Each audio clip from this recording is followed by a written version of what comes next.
Thank you, everyone, for being here. I know it's been a long day, and thanks for sticking it out. Thanks to Ferris State and the College of Digital Media for having me out to talk to you. It's an honor to be here.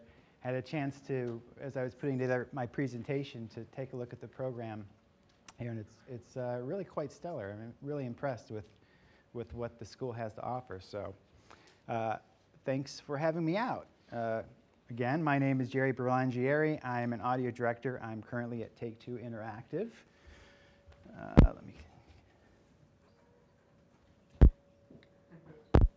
There he is. And there I am. So tonight I'm going to talk to you about my journey, about my career, what I've done, and kind of how I got into the game industry and sound. Then I'm going to talk a little bit about sound design, what it is exactly that I do, how I do it, and then a little at the end on what I think's next and kind of the trends that I've seen in the companies that I've worked for. And then, of course, at the end, some Q&A. All right, so my path so far, I sort of broke this up into two slides. First, the organizations I've worked with, and then the projects I've been on. And hopefully that'll help kind of create a breadcrumb trail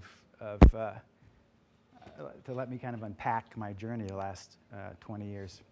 So I was a student at University of Michigan in Ann Arbor. I was a composition student in the School of Music. And about the time I started, the school was interested in, actually, I went to school to be in architecture. Acoustics was something I was interested in. That's when you're in the arts, you always kind of have this pull towards thinking you need to be in something that's a little more stable.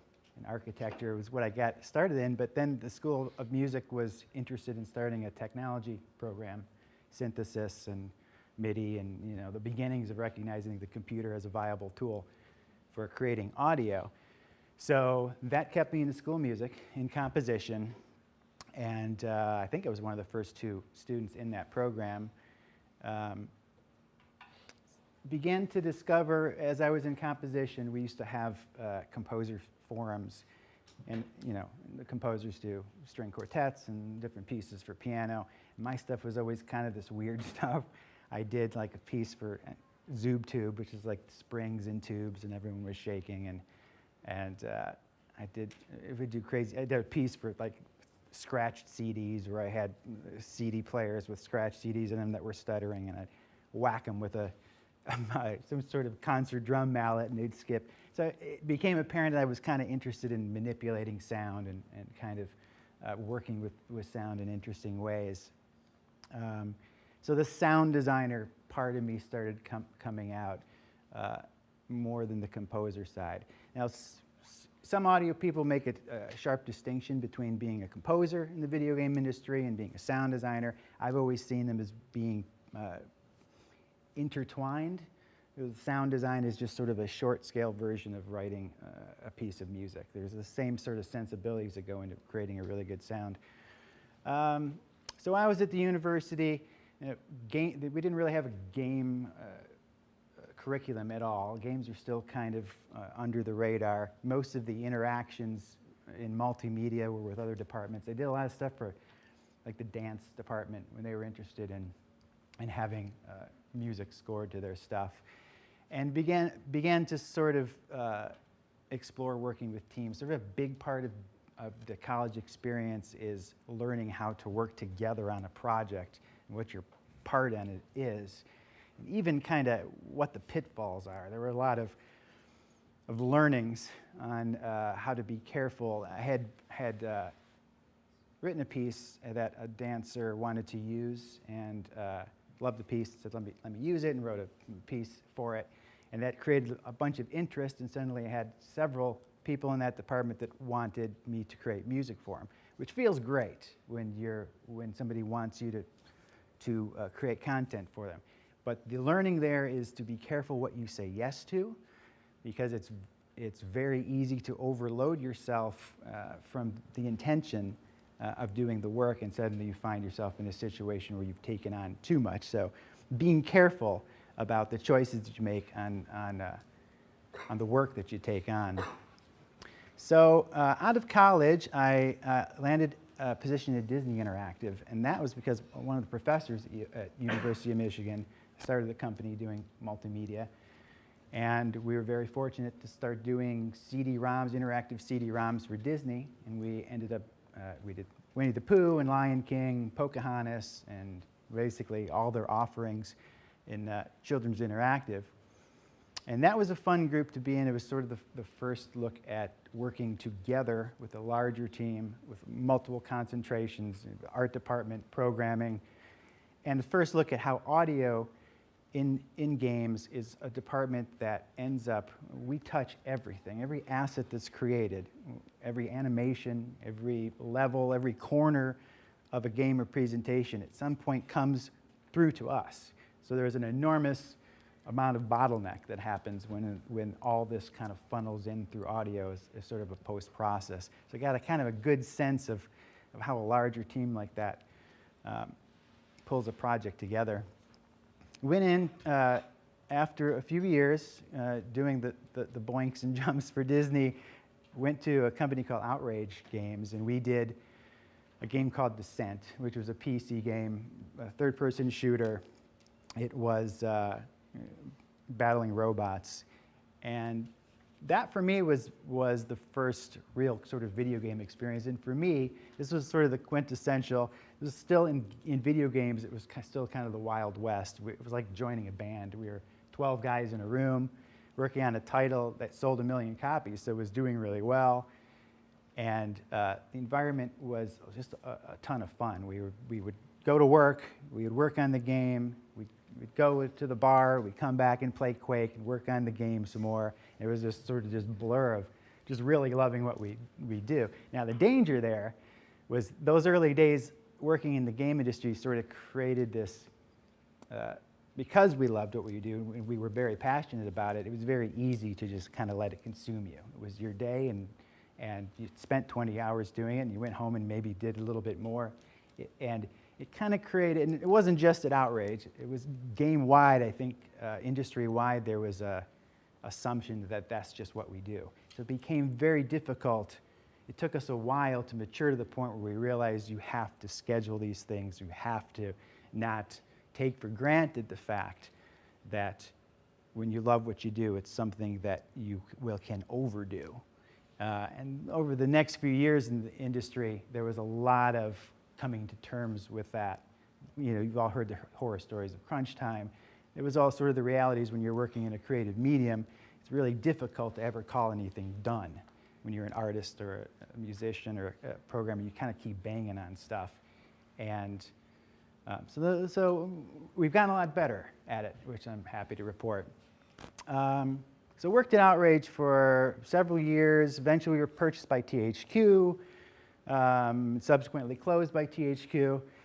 That tends to happen a lot with in the game industry. There's a lot of churn, and that was a look at what basically happens when a studio closes. You feel bad because you're losing all the connections, all the people that you've worked with. You feel like it's the end of something you were building together.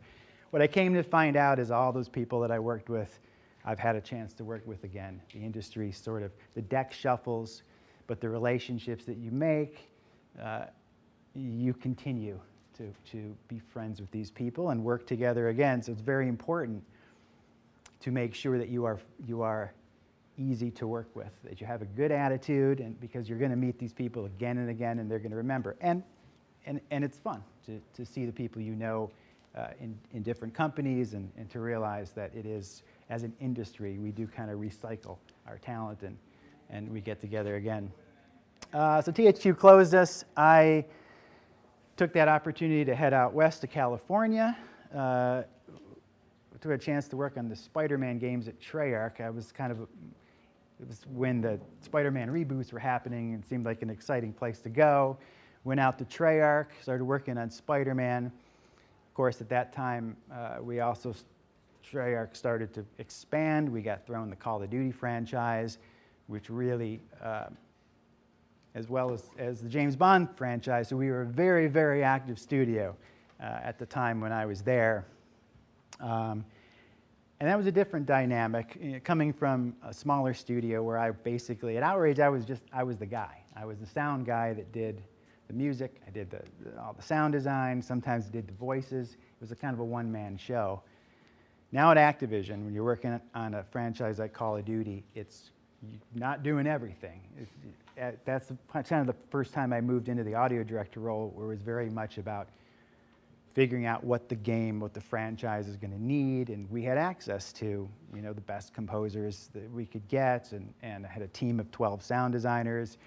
We were a team moving from a team of 50 at outrageous height to a team of over 300 and tons of outsourcers. A totally different dynamic. Fun in different ways, different sort of culture, but it's exciting to be working on a franchise that is so well received. Did that for a few iterations of Call of Duty. Sometime around Black Ops 2, I moved to Activision headquarters, which wasn't a far move. Activision and Treyarch are sort of two buildings on the same lot. So I went over to Activision headquarters, and there I got a chance to work in what we call the Central Media department. And as Central Media, I got to go to all the different Activision studios and sort of help the audio teams to figure out how to get started, and during points of bottleneck, we were sort of a central resource. And that was a lot of fun. Until eventually also at Activision, there was a purging and sort of a change of direction, and Central Media and some of the internal teams were going away. So there, I had an interesting choice. So also during the time I was at Activision, I started getting into programming at Santa Monica College.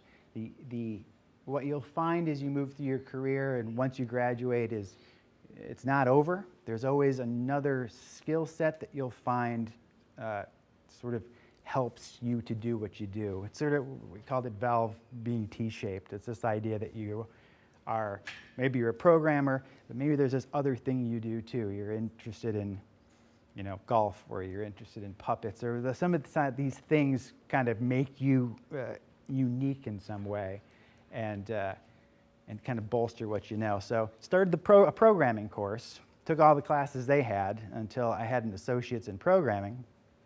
Reached a crossroads after Activision Blizzard, and had to make a choice. I had, and hopefully this will happen to you at some point too. I had two really great choices. It was either going to choose Blizzard.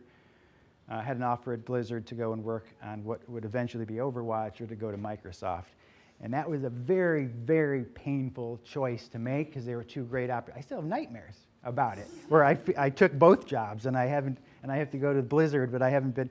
You have those dreams where you have taken a class and you haven't been to it in months. So I still have nightmares about it. But ultimately, I chose to go to Microsoft because it was, at the time they were working on the new console, the Xbox One, and I was really very interested in trying to figure out how they do that. So went out to Seattle to work at Microsoft on the Xbox One, and Microsoft is it's like going to graduate school. It really is very much a campus with just a ton of smart people. In every building, there's something cool going on. There's Microsoft Research. It really was a place where they encourage you as a professional to do your best work and treat you like a professional, where you've got the freedom to, you're not punching a clock. You know what you need to do, and you get the tools to do it. And there's just a wealth of support in whatever patents you want to explore, or whoever you want to connect to.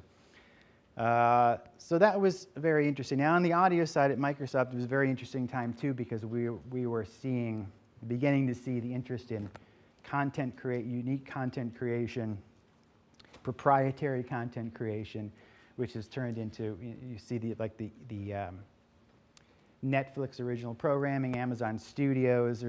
There began to be a realization that there is an intense need for new content to support the race to sort of be a content provider. Microsoft, we played a little bit with it. We had Microsoft Studios for about a minute before I think they prudently decided that we were sort of better as a aggregator of all those resources on the Xbox One, which was kind of meant to be recognize that the media in your room is bringing together entertainment from all these different sources, and games is just really a small part of that. The Xbox, when we're looking at the data, more people are watching YouTube and Netflix on the Xbox, at least as many that are playing the games. So the living room is a place of entertainment, and games is a part of that.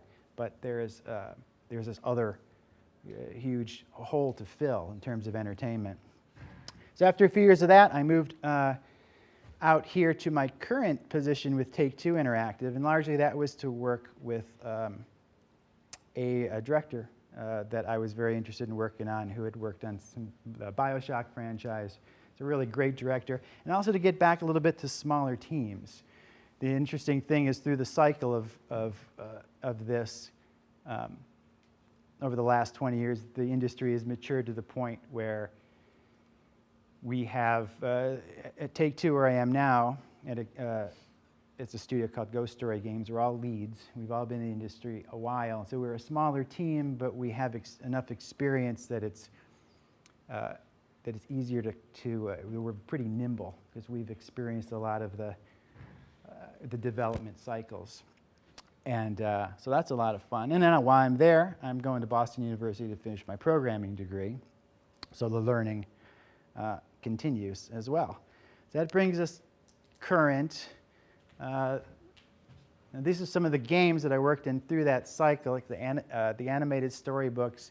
The learnings there, the interesting learnings working on that game, and some of you may find this as well, is when you're working on a franchise that someone else has ownership with, it can be Disney is very careful about the sorts of sounds, the sorts of colors that go with someone like Winnie the Pooh or the Lion King. There's a very sort of set dynamic of what you can do.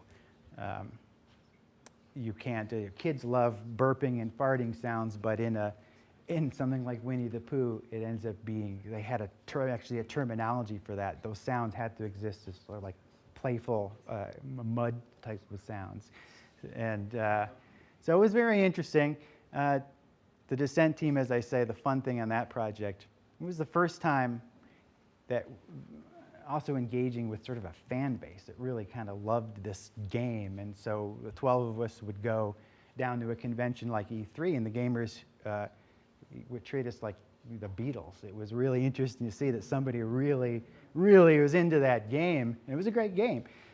At that time, too, it was interesting in talking about VR. They used to, because our game was a spaceship and you were 360 degrees of freedom, all the early experiments in VR, they were sending this, and these things were terrible. These apparatus that you'd crank on your head, and the processing power was nowhere near being able to keep up with it. So it was painful. The game would make you seasick enough, but the technology that they sent was just, but it was the beginning of what would eventually, now we're seeing, which is a very elegant, it finally caught up, and it took 15 years, but that was a lot of fun.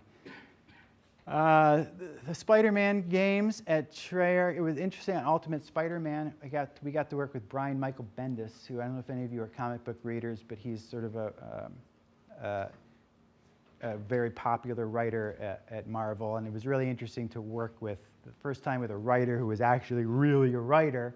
It's often in games kind of a weak spot, and as a sound guy, it's something we often get blamed for. When the writing is bad, it kind of tarnishes everything else. It was a lot of fun to work with him and have a narrative arc that was really a story that we could kind of get behind. Spider-Man 3, Quantum of Solace, Activision at that time was really sort of aligning with the movie industry, so that the learnings there was working with celebrity talent, which can be a very interesting and sometimes taxing operation. Tobey Maguire was great to work with. His performance is just going to be his performance, and he got hit for a lot of the performances he delivered, but you kind of get the package when you're kind of working with celebrity talent. Call of Duty games, enormous franchise, a lot of fun to work on. Crazy hours. When Treyarch got the Call of Duty games, Big Red 1, I think was the first one we did, Call of Duty 3, very compressed development cycle. I think it was 6 months on Call of Duty 3. So for me, that was the first time I realized as an audio director how much, there'll be a point in your career when you're doing something where you're asked to lead, to step up and supervise others. And that's the point where you realize the shift from being able to concentrate on creativity to the interpersonal dynamic of your team. It was such a compressed schedule. My guys were getting sick. They were at each other's throats. And people need to be managed in different ways. I'm the sort of artist that, like, put me in the room, let me roll up my sleeves and work on it, and I'll come out when it's done. Some guys, they don't want to be left alone. They want to be managed. And so it's managing people can be a very challenging activity, but it's often something that you will get elevated to, and there's a whole set of learnings to do that properly. But a great franchise, a lot of pressure to do a Call of Duty game correctly. The fans expect a certain thing. We changed the sound of the grenade bounce, and we'd get death threats. I mean, seriously, there is some really die-hard players out there. And the game, you know, we used to say the game does belong to the users. There is an expectation, like a sport, that the baseball isn't suddenly square. There is certain expectations that the play will continue. So we had to learn how to kind of work within that dynamic. The long hours, bonuses were wonderful, but after a few revisions of that, went to Activision, got a chance to work on a lot of different titles with a lot of different games, and it's always interesting to look at different studios and see within the unique approach and talents and the commonalities, there's often it's really interesting ways that things are being done and different takes on things.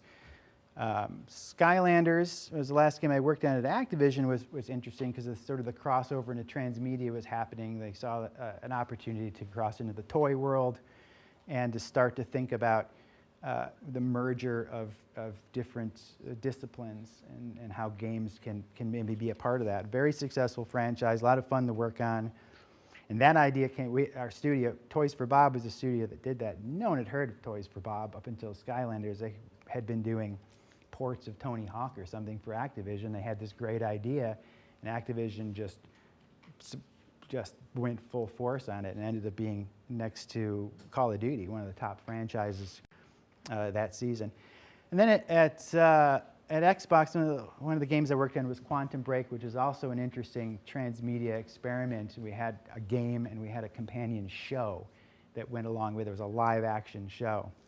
So the game industry in general has looked, I think from the start, to film and TV. There's certain techniques there that we've tried to align with, and more of that crossover is happening now with realizing that, especially with performance capture, there's sort of a need for the skill set of how to run a performance space, a live action space that we've found to be a definite need. All right, so sound design itself, what it is, what I do, and how I do it. So let me look at that a little bit. I'm going to play a movie here. This is from a few years ago. This was from Alter Echo.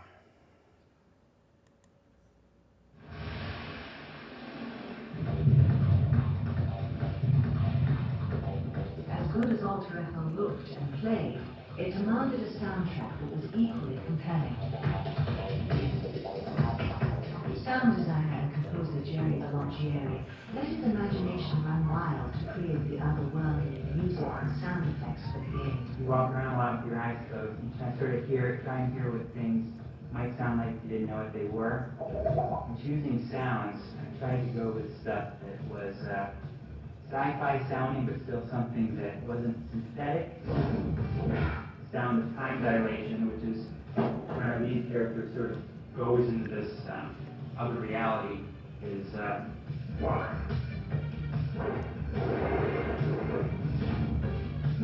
storage and swipes were all done with microphones recording through tubes like this, sort of a hollow kind of a swipe. The world is really alive, so the sound is very much underneath it all is the sound of biology. These are animal calls. Once he identifies and records the sounds, Jerry isolates an interesting section and manipulates it with pitch shifting, stretching, and layering. In writing music, Jerry combined Western themes and orchestral beds with a techno edge to create an otherworldly score for the game. I was very inspired by early spaghetti Western music, guys like Morricone, the classic stuff, the good, the bad, and the ugly. And that bad guys theme is sort of that good, the bad, and the ugly kind of spaghetti Western. And heroes, we have sort of a orchestral, like Corrigiano score to Altered State, sort of very weird orchestral sort of soundtrack. The overall effect is a soundtrack that immerses the player in a strange science fiction world of alter echo. So that's kind of a look at what I do. It's a lot. Creating sounds for the games is a lot of fun because there's you have to kind of imagine these sounds for these places that don't exist, and it's every project has been a lot of fun. So just for a few seconds, just to talk about sound from a scholastic point. Three primary roles when we're talking about sound. Now, sound is an incredibly powerful tool. If you're a programmer and you're working on independent games, you're probably going to have to create sound for that or talk to a sound designer to create those. If you're in film and video or television, the quality of the sound that you're capturing, incredibly important to make your production feel professional. There's nothing worse than bad sound on a production. But when we're thinking of a game, breaking it down, there's literal sounds, physics, the actions, the kinetics, the footfalls, the foley, the literal things happening in the world.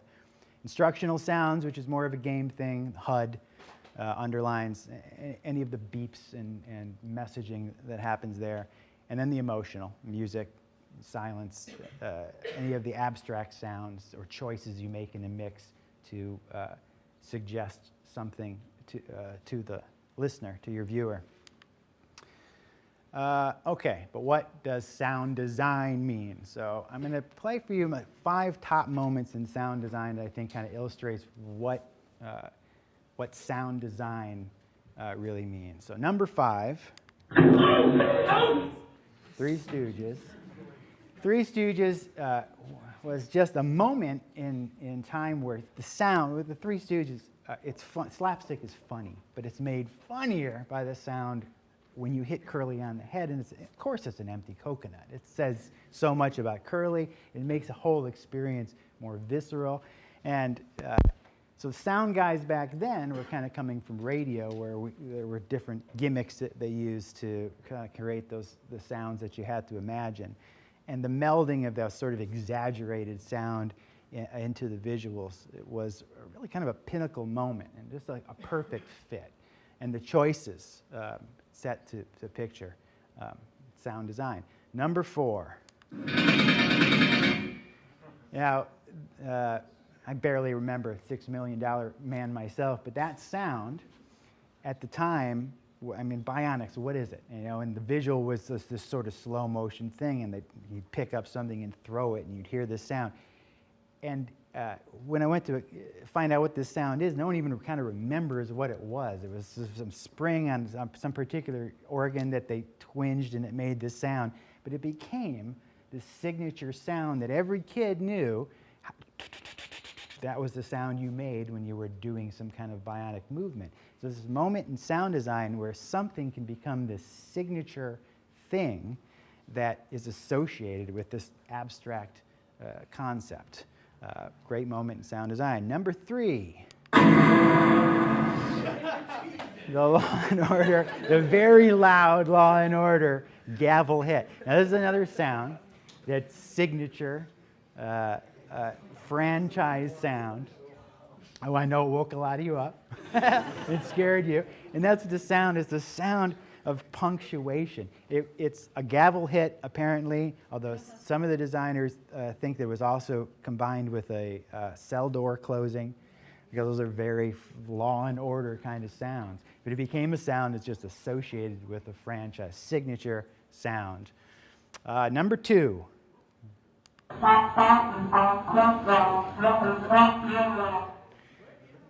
The wah-wahs in Charlie Brown. A fantastic moment in sound design. The designers had to decide what the adults sound. Adults don't talk in the Peanuts world, and they had to come up with something for this. And rather than leave them quiet or do a mumble, they chose this musical.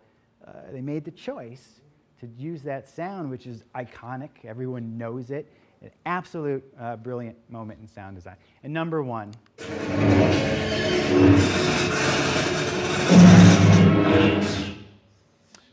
That's the lightsaber, but I listed Star Wars because Ben Burtt's work in Star Wars really quintessentially put sound design on the map. The choices that he made for the lightsaber, for the TIE fighter, for Chewbacca, for R2-D2, all just brilliant choices in how to create. I mean, we think of lasers the way we do sonically because Ben Burtt helped define what a laser sounds like. Monumental moment in sound design. So I have a video of him talking about that a little bit.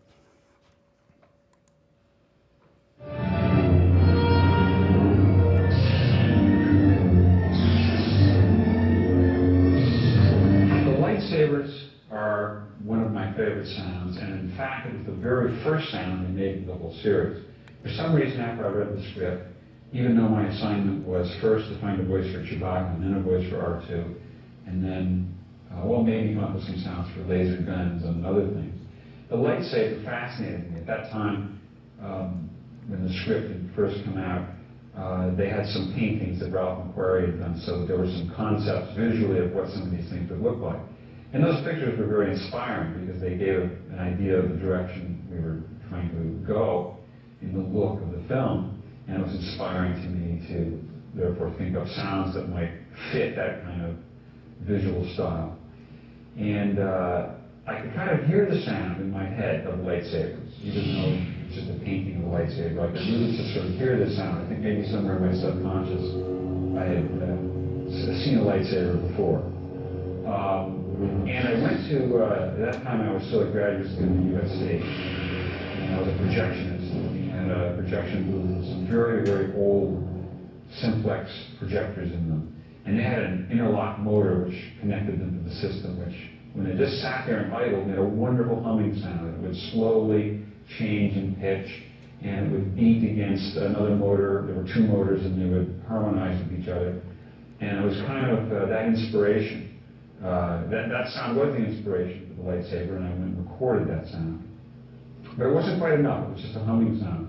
What was missing was kind of a buzzy, sparkling sound, the scintillating element which I was looking for.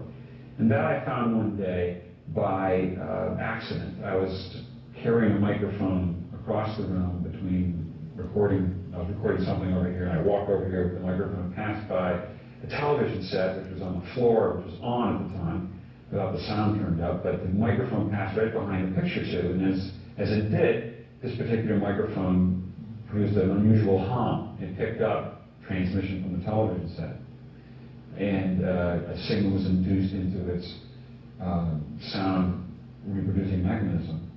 And that was a great buzz, actually. So I took that buzz, recorded it, and combined it with the projector motor sound, and that, the 50-50 kind of combination of those two sounds became the basic lightsaber tone, which was then, once you had established this tone of the lightsaber, of course you had to get the sense of the lightsaber moving, because characters would carry it around, they'd whip it through the air, they would, of course, thrust and slash at each other in fights.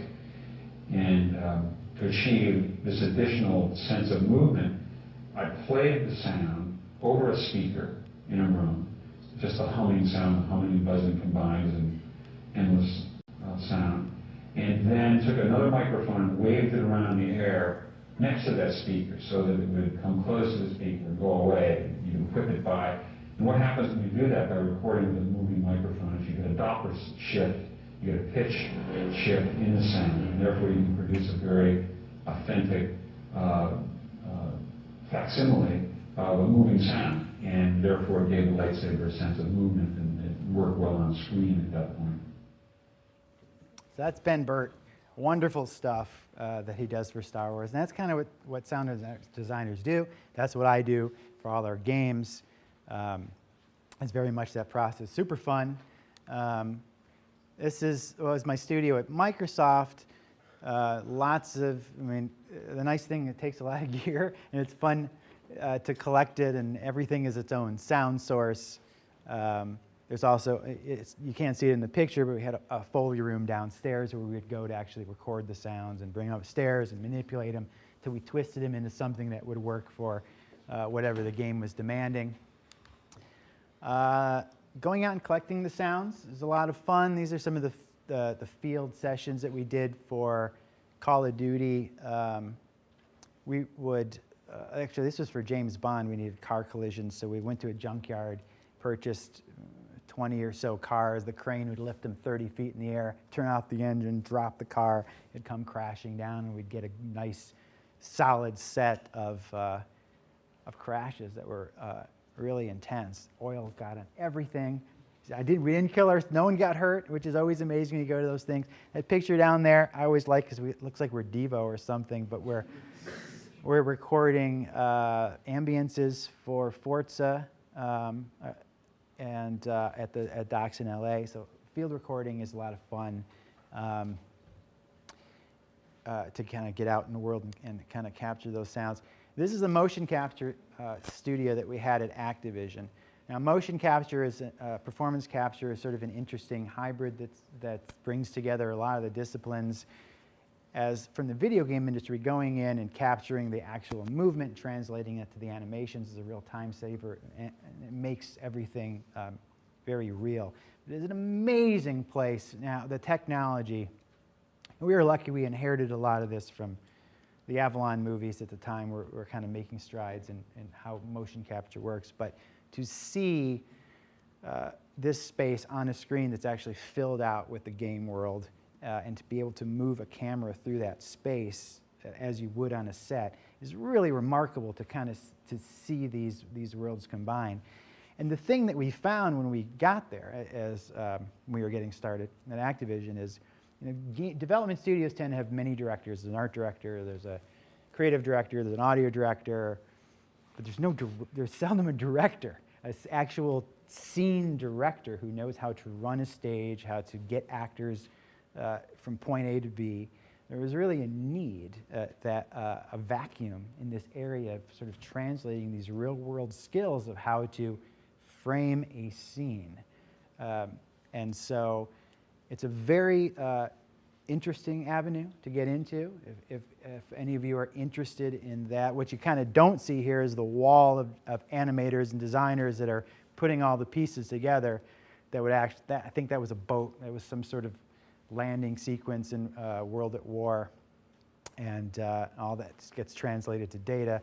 And this is an ongoing, it's getting perfected and it's getting better every round that we do it. And but it is a real interesting hybrid place where all the skills of production kind of come into play. A little more recording. Planes for Call of Duty, gun shoots for Call of Duty are always something that was very interesting to do. As a sound designer, you always sort of want to pursue, at least at the beginning stage, some good, strong source as the actual content, and then you take it back and manipulate it in different ways. But this was, I've got some video, depending on how time is going. I'll just play a little bit of it. This is when we went out to capture some of the sounds for one of the Call of Duty, Call of Duty 3. This is weapons recording. I think we used a lot of this in World at War as well.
Bob.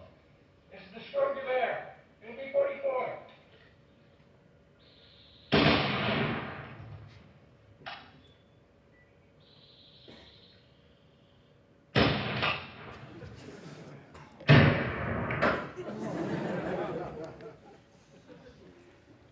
So it's a lot of fun to get out there. That recording session we actually did down in California. We found those guys were just World War II aficionados who collected all this gear. They actually had a working Sherman tank, the only working Sherman tank that existed at the time. And we got to ride it around. It was like 300 acres right on the Mexican border, and we were blowing grenades off. We had to stop because there were people crossing over. It's close to the Wild West, as you can imagine. And these guys just have this arsenal of stuff that we were able to go out and grab. And riding around in a tank is a lot of fun too. So it was with a little bit of time that's left, I just kind of wanted to talk a little bit about the next 20 years and what I see it's coming. They're amazing, just underlined what other presenters have said as well. It's a great time to be a content provider. The opportunities to create content and to present it independently has never been easier. Things like Steam, YouTube continues to be a place that, believe me, is scanned for quality content. The companies like Microsoft, Amazon, are hungry for original content because there's this new sort of sense of what media and entertainment is going to be as we move through the next 5-10 years. Certainly virtual reality. And when I was at Microsoft, we were doing a lot of research into sort of what storytelling in that space looks like. We kind of went the way of augmented reality, where the stuff in a room supports what you're viewing. There was really interesting stuff called IllumaRoom, which is basically projects into your room an expanded experience. The VR teams can't get enough quality storytelling content for their platforms right now. So it is really a great time to be a content provider. And this idea of two-way TV, which is just starting to kind of catch buzz, but it's a sort of a melding of like the interactivity that we expect with video games, that you are in control of the content that you are watching and that you're able to make choices. Now the challenge right now, of course, is the custodial work of filtering all the content that's out there. There's a lot of junk. It's a snowfield of content that just poured out there. So the challenge, and there's a lot of data mining algorithms that figure out what people are watching and what sort of the interesting qualities are to try and derive from the content that's being created. But the thinking is towards catalog and franchise. If you're creating content, to think in terms of developing a style and something that is scalable, whether that's a character or a particular stylized version of what you're doing, the way something is done, something that can be extended beyond just a bite of content, but a program. All the big names are looking for that stuff right now and trying to get in front of what they see as the future. The Wild West of YouTube, and even YouTube is trying to figure out how to curate the content that's there so that there is the quality material is presented and packaged in a way that is easier to consume. But an absolutely fantastic time to be a content creator. And just to finish up, this is pictures of two of the teams I worked on, the early team at Outrage, and we were 20 guys, 400 of us at Treyarch. I don't even have any idea where I am in that picture.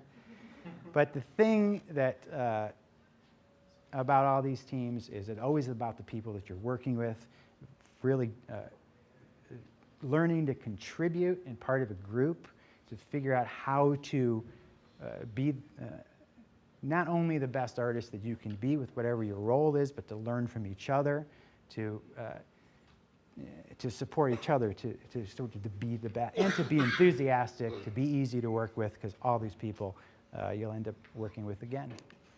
And with that, we can open it up to some Q&A. Yes?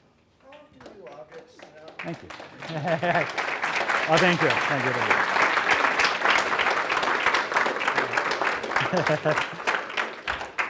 Okay, let's try again. How often do objects in television and media sound like they do in real life? Well, that's a good question. It's usually a call for the content, and we usually start from a position of capturing the real sound. The guns don't. Like all those guns that we captured for Call of Duty, they tend to, when we get them back in the studio, we have to start thinking in terms of what we have to tell the player. This gun is more powerful than that one, so then we start feeding it with a little bit more bass to make, to kind of suggest the gradient. So in most cases, we exaggerate, but it depends on the product, and certainly like footfall and Foley and things like that, we try and keep as genuine to the source as possible. Yes? For people just starting creating their own compositions and sound effects, what programs or tools would you suggest using? Yeah. Well, Pro Tools is, of course, sort of a staple, and that's been around a long time. SoundForge is one that I use for kind of carving individual files. Those are the kind of the two big ones that I still gravitate towards. Reaper is another really powerful program. If you haven't checked out Reaper, it's a DAW multi-track editor, very powerful. Has a lot of under the hood stuff you can do with scripting. Those are probably sort of the mainstays. Adobe makes a great program called Audition. A lot of guys are very fond of. It's any DAW is going to kind of provide you the opportunity to work with multi-track layering of sounds. Is kind of what you're looking for. Pro Tools is probably the main one that I use, but there are other competing ones as well. And for creating original soundtracks? For music, so there are different, there's always a few competing ones, and that comes down to the choice of how you want to work. Ableton Live is one that I've gravitated towards. There's an older program I still use from Opcode, whose company is long gone, called Vision, because I just love the way that particular sequencer works. Cubase is a popular one. There's one called Performer. Pro Tools has MIDI tracking within it as well, as does Ableton Live, which is sort of, especially for video games, Ableton lets you work modularly, so you can kind of create different sections and see how they might blend. So Ableton Live would probably be a good starting point if you haven't chosen one already. Yes. So, like, the game, like, for example, the game, in creating, like, unique sounds or whatever, for the game The Last of Us, I think one of the music directors was, like, Gustavo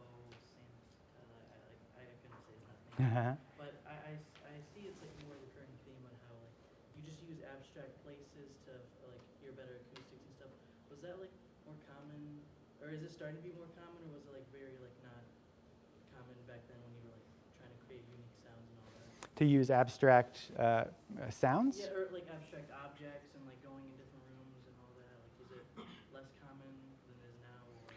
Well, we have a lot more control now. I mean, in the early days, there was always limitations of memory and what the consoles could create, and so our choices in terms of economizing sound was sort of different strategies. Now I think we take sort of the production of room tones and that suggestion of, we have the ability to have a much wider palette. But we're also moving a lot more towards programmatic sound and open worlds. Like Take-Two, we have Grand Theft Auto, which is a huge open world. It's impossible to create sound for every corner of a world like that, so you start thinking programmatically of how to determine how sound might behave in a certain area and have room tones that kind of create themselves. So with big landscapes, it becomes a matter of coming up with an algorithm that can take a set of sounds and churn them a certain way. That's kind of why I got into programming, because it starts, you realize that that's really the instrument. is knowing how to interface with taking a set of assets and figuring out if there's a way to shortcut or to kind of creatively work with turning that into something abstract. This could be the last question right here, guys. Okay. Speaking of your abstract, so we did more abstract like sound effects for sci-fi, fantasy, stuff like that. How much of the inspiration is like methodical, let me start here and see if I ever find something I like, and how much of it is like sudden inspiration? Well, you know, there's a lot of gathering sounds before I even know what they're going to be. So, you know, it could be something as simple as like squeaky wheel on a portable dishwasher. Like, oh, that's a great sound, and you get it, and you kind of bank it, and then suddenly you're faced with voicing the sound of Venom in Spider-Man, and you remember, I've got that sound that just is really unique. So it's always great to as a sound designer, to be collecting those things, and you know, and to just kind of to see where it goes. It was a lot of fun to work with things that you've got no idea where to start or what it could be, and to start figuring out kind of what those choices might be. Good. Jerry, Great. Thank you very much. You bet. Thank you all.